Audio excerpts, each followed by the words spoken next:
Bonjour à tous et bienvenue. C'est une bonne nouvelle pour le Burkina Faso. Le président de transition, le capitaine Ibrahim Traoré et son homologue russe Vladimir Poutine réfléchissent ensemble pour la construction d'une centrale nucléaire à Ouagadougou. Ce projet sera concrétisé ce 13 octobre 2023 à travers la signature d'un mémorandum d'entente à Moscou entre l'Agence fédérale russe de l'énergie atomique Rosatom et le ministère de l'énergie du Burkina Faso. Cette signature aura lieu en marge de la semaine russe de l'énergie qui se tient du 11 au 13 octobre 2023. Le capitaine Ibrahim Traoré, président de transition du Burkina Faso, avait sollicité l'accompagnement de la Russie pour la création de cette centrale nucléaire afin de couvrir les besoins énergétiques de la sous-région.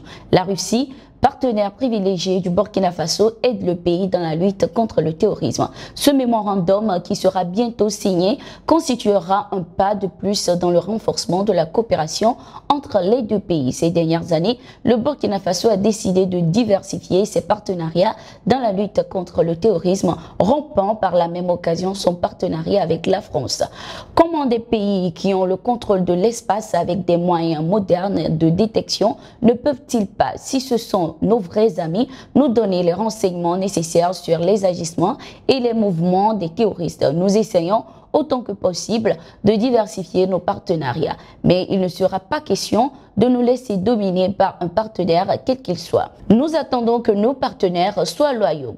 Nous pensons peut-être à tort que certains partenaires n'ont pas toujours été loyaux, avait indiqué le Premier ministre burkinabé Joachim Apollinaire de Tambela. L'Occident est accusé de nouveau d'être en complicité avec les terroristes en Afrique lors de son intervention à la 53e réunion du Conseil des chefs des agences de sécurité et des services spéciaux des pays de la CEI tenue à Bakou en Azerbaïdjan. Le chef des services de renseignement extérieur de la Russie, Sergueï Narishkin, a laissé entendre que son pays est en possession des preuves de collaboration entre l'Occident et les terroristes sur le continent africain, notamment au Mali et en Centrafrique. Par la même occasion, il a indiqué que des pays occidentaux ciblent des terroristes avec qui ils collaborent pour des attaques terroristes et des sabotages dans ces pays.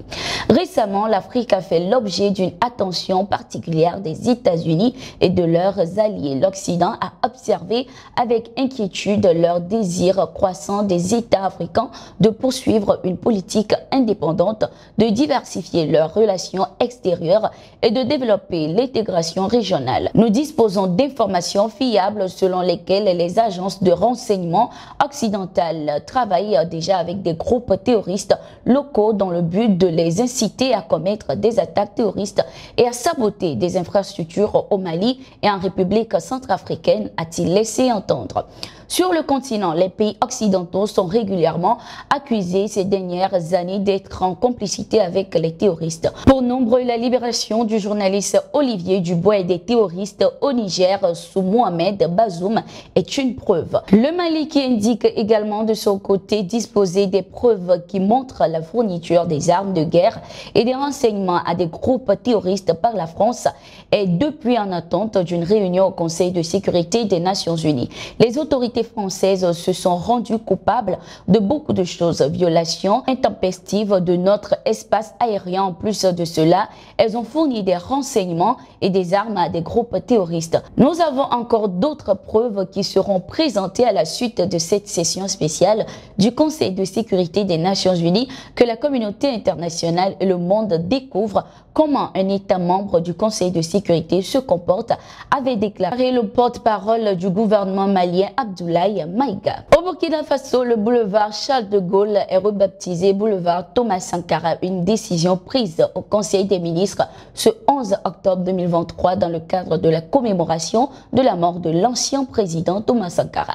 Dans cette optique, le gouvernement burkinabé prévoit également la pose de la première pierre qui va marquer le début des activités du mausolée de Sankara ce 15 octobre 2023. À cela s'ajoutera une cérémonie d'élévation officielle du président Thomas Sankara au rang de héros de la nation. Le 4 septembre dernier, lors du Conseil des ministres, le gouvernement burkinabé a décidé d'élever au rang de héros l'ex-président Sankara. Selon les autorités, la consécration du statut de héros de la nation à Thomas Sankara vise à pérenniser les valeurs cardinales qui fondent la République. On en sait un peu plus sur le nouveau gouvernement formé par le président Macky Sall à quelques mois de l'élection présidentielle. La liste a été dévoilée. Ce gouvernement est composé de 39 membres, dont 6 femmes, avec toujours à sa tête le Premier ministre Amadou Ba, candidat du parti au pouvoir à la prochaine élection présidentielle. Selon le Premier ministre, la nouvelle équipe aura pour mission ces 6 prochains mois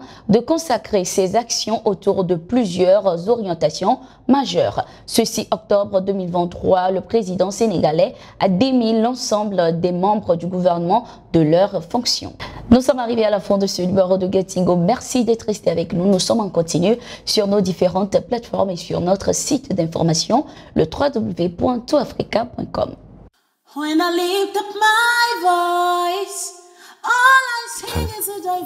Precious a une très belle voix. Hein. Tu sais ce que ma femme aime le plus chez elle? C'est sa beauté, surtout la clarté de sa peau. C'est quoi son secret, ma? Charlie. Ah mais ouais, on m'a bien. Toi aussi, est-ce que je peux lui demander ça? J'ai tout écouté dans mon casque. Voici mon secret. Peau d'ange. Donne ça à ta femme. Elle aura le même éclat que moi. Ah mais, tu sens bien. Pour une peau sublime et soyeuse, choisissez Peau d'ange, le savon de l'élégance. Peau d'ange, en vente